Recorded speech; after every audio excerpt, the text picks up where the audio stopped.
Olá, de volta com o nosso podcast. Hoje temos um episódio muito especial e de extrema importância para a nossa saúde e bem-estar.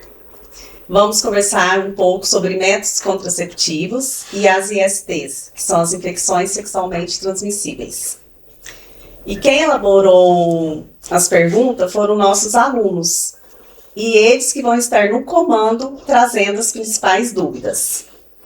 E para responder tudo isso com muita propriedade, temos a honra de receber aqui hoje a professora de enfermagem da Universidade da UENG, Amanda, que está aqui presente com as suas alunas.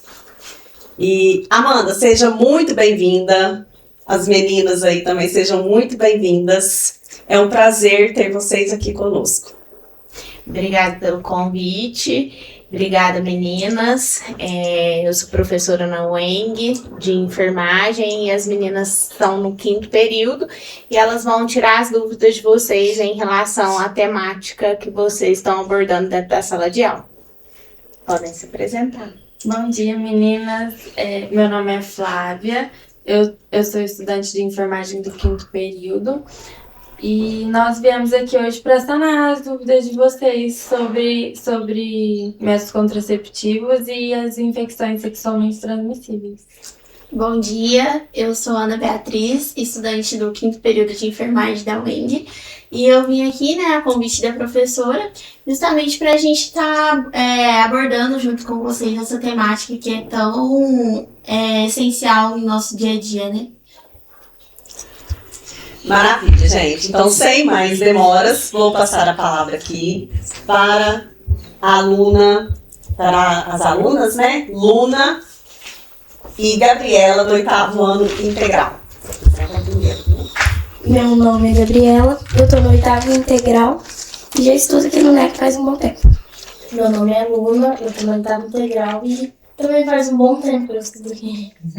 Prazer, menina. Nós vamos começar com uma primeira pergunta, que é: quais métodos contraceptivos o SUS disponibiliza gratuitamente? O SUS atualmente ele disponibiliza vários métodos contraceptivos de barreira, que são os preservativos tanto feminino quanto masculino. Os métodos hormonais são a pílula anticoncepcional, a pílula do dia seguinte, o DIU, o implante hormonal, que é o Implanon. E as injeções que tem a trimestral, né? E a semestral. O SUS disponibiliza testes para ISTs? Quais? Sim, o SUS ele disponibiliza para hepatite B, C, para sífilis e HIV. É possível fazer tratamento de ISTs pelo SUS? Os testes rápidos, eles estão dentro da atenção primária de saúde, que são os postinhos, né? Então, a Ana falou que a gente tem disponível para a nossa população os testes rápidos das hepatites B e C, da sífilis e do HIV, que são as principais ISTs que a gente tem hoje aí circulando no nosso meio, né? Então, a gente oferece isso para a população. Caso algum teste dê positivo, né? Então, uma pessoa vai lá no postinho e esse teste dá positivo. A gente tem um fluxo de atendimento que a gente chama. Então, a pessoa ali, ela vai ser atendida dentro da unidade básica de saúde, dentro do postinho pela qual ela faz parte. O médico vai fazer uma estratificação ali com exames laboratoriais e ele pode referenciar essa pessoa, encaminhar essa pessoa ali para o ambulatório escola, que fica ali na rua Sabará, perto ali da Avenida da Moda. Lá é um ambulatório que trata as ISTs, né? Então, ele é um ambulatório de referência para 27 municípios que tem a nossa volta, né? E todas as pessoas ali que têm alguma IST importante, por exemplo, como o HIV, como a hepatite, é tratada no ambulatório escola. A sífilis, ela é uma IST mas ela é uma IST que a gente consegue trabalhar o tratamento dela dentro do postinho. Então, o próprio médico do postinho vai prescrever ali o tratamento e a gente vai acompanhar esse paciente dentro do posto. Que legal. Quando descobre essa IST que não é tratada dentro do postinho, o próprio médico do postinho do SUS encaminha para esse laboratório escola. Ele é para o ambulatório escola. Aí ele é nosso ponto de referência, né? E aí dentro, para cada determinada doença, né, que dá o teste positivo dentro do posto e esse paciente é encaminhado para o ambulatório escola, lá eles fazem a estratificação de como iniciar o tratamento desse paciente. Certo. Mas esse paciente faz o tratamento lá no ambulatório escola. O tratamento da sífilis, ele é feito dentro do posto mesmo. Menores de idade podem acessar métodos contraceptivos no SUS? Podem sim. Os adolescentes têm sim direito à saúde sexual reprodutiva, têm direito ao acesso a métodos contraceptivos. A partir dos 14 anos, os adolescentes podem realizar os testes de ST sem a presença de um responsável. E menores de 14 anos precisam estar acompanhados. É o mesmo para pegar os... É o mesmo para pegar. É porque a gente segue ali a questão do ECA, né? Do Estatuto da Criança e do Adolescente. E aí o ECA, ele preza pelas crianças ali menores de 14 anos na questão ali da seguridade de autonomia, né? Então, os menores de 14, eles precisam estar acompanhados dos pais ou dos responsáveis para que eles tenham ali o direito sexual e reprodutivo e a educação sexual ali realizada com sucesso, né? Maiores de 14 anos, eles podem consultar, realizar os testes rápidos sozinhos, né? Existem algumas situações que a gente vai ter que chamar o responsável para esses maiores de 14 anos, né? Caso aconteça uma situação de início de tratamento, que a gente precisa ali que a pessoa tome o medicamento certinho, aí a gente tem que quebrar sigilo em algumas situações, tá? Qual a taxa de ISTs em Passos? Bom, a taxa certinha a gente não trouxe, mas a gente tem o conhecimento, né, que cada dia que passa vem aumentando os casos de ISTs na nossa comunidade. A gente vê muito o exemplo por conta do ambulatório escola, né, por atender 27 cidades da região, então isso significa que tem um grande número de pessoas que estão tratando essas ISTs e também nos atendimentos nos PSFs. Além disso, a gente, esse aumento de casos, né, relacionado aí às ISTs, elas estão relacionadas ali a uma falta de educação sexual. Então, ao mau uso dos métodos contraceptivos, por exemplo, o preservativo masculino e feminino, que ele é dado de graça ali, fica disponível ali na porta do postinho. Então, você não precisa pedir para ninguém aquele método, basta você chegar lá e pegar na caixinha, né? Se você tiver dúvida de como usar, tem os profissionais ali dentro que podem te explicar como fazer o uso desse preservativo. E a gente está falando aqui só de, por exemplo, a HIV, sífilis, hepatite, mas a gente também tem o HPV, né? Que é sexualmente transmissível, que é uma doença que afeta principalmente as questões aí dos adolescentes, né? E que a gente tem a vacina disponível dentro da rede de atenção para aqueles adolescentes ali de 10 a 14 anos, tendo aí uma dose de resgate, que a gente chama, podendo um adolescente até 19 anos tomar. Então, assim, a gente tem métodos para prevenir essas ISTs, né? Mas às vezes as pessoas não conhecem ou não usam de forma devida também, né? Então, assim, tá disponível no posto, né? O HPV é uma doença ali silenciosa, é o principal vírus para câncer de colo uterino na mulher, né? No menino, ele traz muitas feridas ali na região peniana, né? Fica com muitas lesões e a gente tem a vacina aí disponível, tá? Então tem aumentado bastante ali essa frequência de doenças, principalmente a sífilis com HPV, né, que a gente vê, e são doenças que são prevenidas com ali o preservativo masculino e feminino.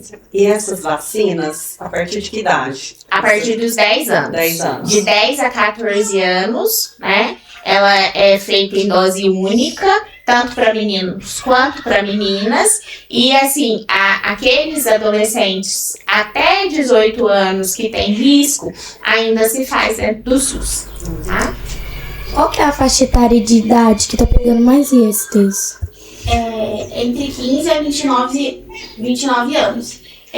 Isso acontece, né, dos fatores que a Amanda citou aqui pra gente, que é a falta de informação, né, falta de educação voltada para esse assunto, a falta de uso de preservativos também, né, múltiplos parceiros que às vezes pode estar trazendo esse risco também, e a vergonha também de procurar ajuda, porque às vezes a pessoa tá desconfiada que tem alguma coisa estranha no seu corpo e não procurar ajuda com medo de julgamentos, por vergonha mesmo, né? E críticas da sociedade, que tem muito, infelizmente. Então, a gente vê que as informações e o diálogo é muito importante nesses momentos. E muitas ISTs, elas, igual a Amanda falou, são silenciosas, então as pessoas continuam transmitindo mesmo sem saber, e aí essa taxa só aumenta, e a faixa etária que mais está contraindo é essa, justamente por isso. Quais são as ISTs que vocês mais atendem no dia a dia? Normalmente é sífilis, HPV, HIV, gonorreia e Hepatite B e C. as mais Basicamente, comuns. essas comuns que nós estamos falando aqui agora. Qual o conselho que você daria para os jovens sobre prevenção e cuidado com a saúde?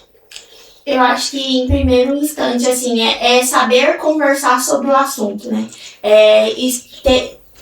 Ter uma abertura sobre isso para falar com os pais, ou a procura de informações também dentro de escola, ou postos de saúde também.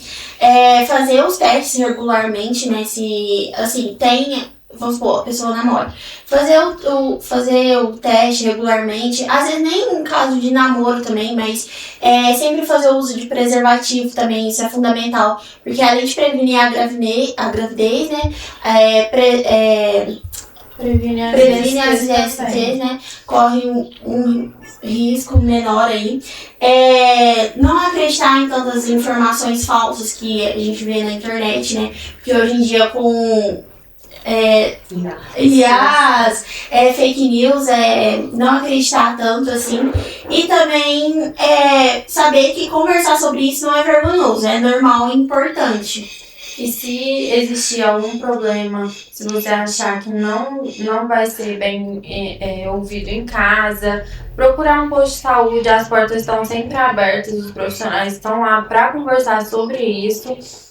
Pode perguntar, pode questionar sobre como usa o preservativo, como usa os métodos contraceptivos, se está com dúvidas se tem algum problema, se tem alguma IST, fazer os testes, eles estão lá justamente para atender vocês, para atender a comunidade. Porque assim, ó, a gente acha que os métodos contraceptivos são só para gravidez, né? A gravidez ela é uma consequência de um ato que pode me trazer variadas situações, né?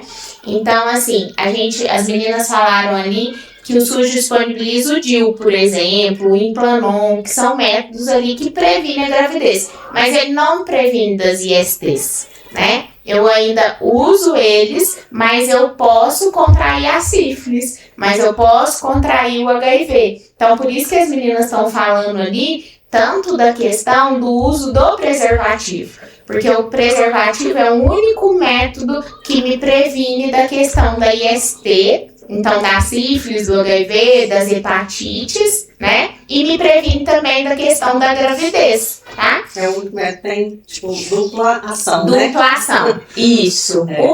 O restante, ele tem uma única ação, que é evitar a gravidez, tá? E quais métodos contraceptivos mais eficazes para prevenir uma gravidez? Bom, atualmente, né, a gente tem um Implanon que estudos mostram que ele tem 98% de eficácia, então, em primeiro lugar ele, mas também a gente tem o DIU hormonal, o DIU de cobre e os anticoncepcionais, né, que alguns DIUs diário, outros DIUs contínuos e também as injeções, que não são dispensáveis. Qual o método contraceptivo que libera menos hormônios? O que libera menos hormônios hoje que eu tenho no SUS é o DIU de cobre. Que ele não tem hormônio nenhum, então ele não vai liberar nada. Ele é um método de barreira que age ali no local do colo uterino mesmo, né? Para evitar essa gravidez. Depois a gente tem o Implanon, que a Ana falou ali, que é o melhor método para se evitar a gravidez hoje que a gente tem, né? Ele até é equiparado ali à questão da laqueadura, quando a mulher ali corta as trompas para não ter filho mais. Ele tá ali igual a taxa de evitar filhos, né? Porém, ele libera hormônio. Então, o que ele não libera hormônio que a gente tem é o DIU de cobre. Quais são os hormônios liberados por cada método contraceptivo? Bom, a pílula anticoncepcional, né, ela libera o estrogênio e a progesterona e ela causa os efeitos que é enjoo, dor de cabeça, alteração do humor, sensibilidade nas mamas. E tem os injetáveis também, né, que seria as injeções, tanto a trimestral quanto a semestral, que liberam, tem uma combinação hormonal aí, entre a progesterona ou outros 2 tipos de hormônios. Que é o estrógeno, né? E depois a gente tem um implante lá hormonal, que é só a progesterona, né? E depois a gente tem ali o DIU hormonal, que ele varia da marca dele ali em relação ao que ele vai liberar. É diferente do DIU de cobre. Que é igual a Amanda disse, não libera nenhum tipo de hormônio. Isso. Ele também pode ter efeito, então ele diminui a menstruação, pode causar cólicas leves e escape menstrual. E ele tem o DIU de cobre que ela falou. E a maioria desses métodos também é importante ressaltar que varia de corpo para corpo. Às vezes um corpo adapta bem, outro mal. Mas a gente sempre se depara com a alteração menstrual. No calendário de menstruação sempre está uma desregulação ou outra ali. É um dos efeitos mais comuns assim, que a gente encontra nesses métodos anticoncepcionais. Quais são os principais efeitos colaterais desses métodos? Como a Ana falou, os principais efeitos são enjoo, dor de cabeça, pode causar cólicas leves, dependendo da pessoa, né? Aumento do fluxo menstrual, sensibilidade nas mamas. Alteração de humor também, né? Varia muito de corpo para corpo, pessoa para pessoa. Sempre tem um mito de falar, né, as mulheres aí, né, que ganham de peso, né, eles falam que está relacionado, né, às vezes as mulheres aí mais gordinhas, né, obesas, falam assim, já ouvi muito falar, né, não vou tomar anticoncepcional porque ele me engorda. O que vocês estudam, já veem relatos? Eu acho que tem sim essa questão hormonal envolvida, né? Porque, pensa, uma bomba de hormônio liberada no nosso organismo. Então, assim, o corpo realmente estranha. Só que eu acho que também varia muito do estilo de vida da pessoa. Se é uma pessoa saudável, fez exercício físico, tem uma vida ativa ali, eu acho que não vai influenciar tanto negativamente ao invés de uma pessoa que tem mais comorbidades, obeso, que não tem uma vida tão ativa assim, sabe? Então, assim, pode influenciar negativamente, mas varia de pessoa para pessoa.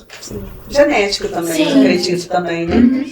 Histórico familiar, É. igual a Ana falou, questão de hábito de vida, influencia muito, é lógico, é um hormônio a mais que a gente está injetando, então o corpo vai ficar mais inchado, vai reter mais líquido, mas o estilo de vida, igual a Ana falou, ele me traz mais benefícios, né? Então, não vai acarretar tanto negativamente na vida da pessoa. Foi isso. As perguntas Chegou no que final. a gente tinha dúvida.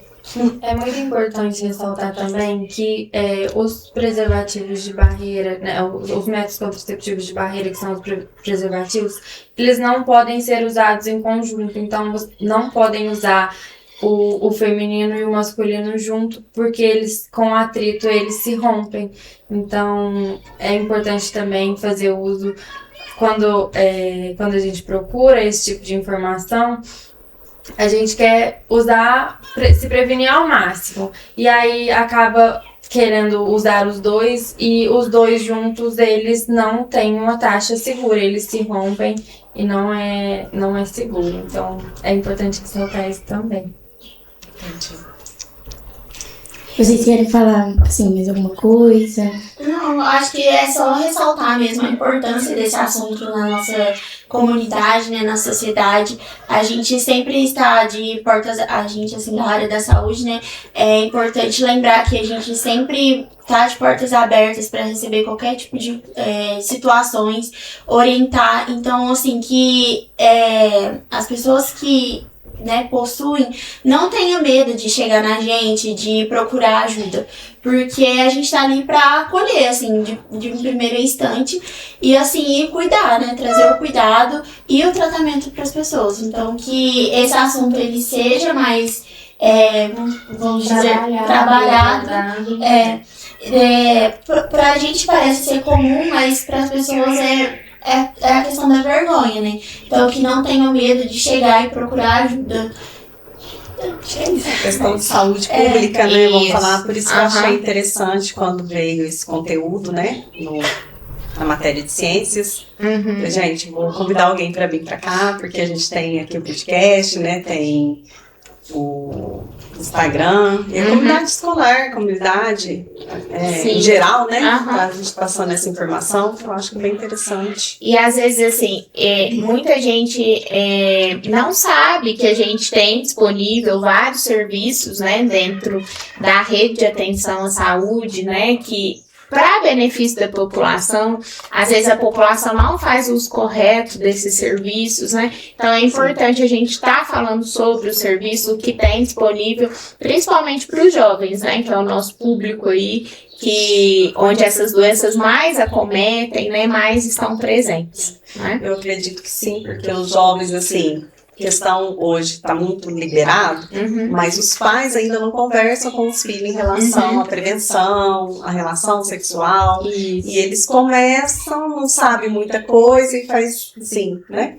Muito escondido, né? E aí é onde que a taxa, igual você falou, que é maior em adolescente, né? E eu também acho que abordar esse assunto desde mais novo, vamos dizer assim, também faça que os jovens levem esse conhecimento para as pessoas mais velhas, que às vezes têm medo de chegar e falar sobre o assunto, que tem medo de abordar. Então, assim, a gente mesmo pode fazer essa diferença conversando, assim, de uma forma consciente, né? Entendendo o assunto e levando para que alcance mais pessoas, para que ninguém tenha medo, né, de falar sobre isso.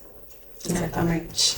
Muito obrigada pelo convite e a gente está à disposição quando vocês precisarem, tiverem outras dúvidas para a gente conversar, tá bom? Muito obrigada por vocês terem vindo também. Obrigada. Agradeço o convite, gente. Obrigada. Obrigada. Obrigada você, Obrigada. professora. Bom dia.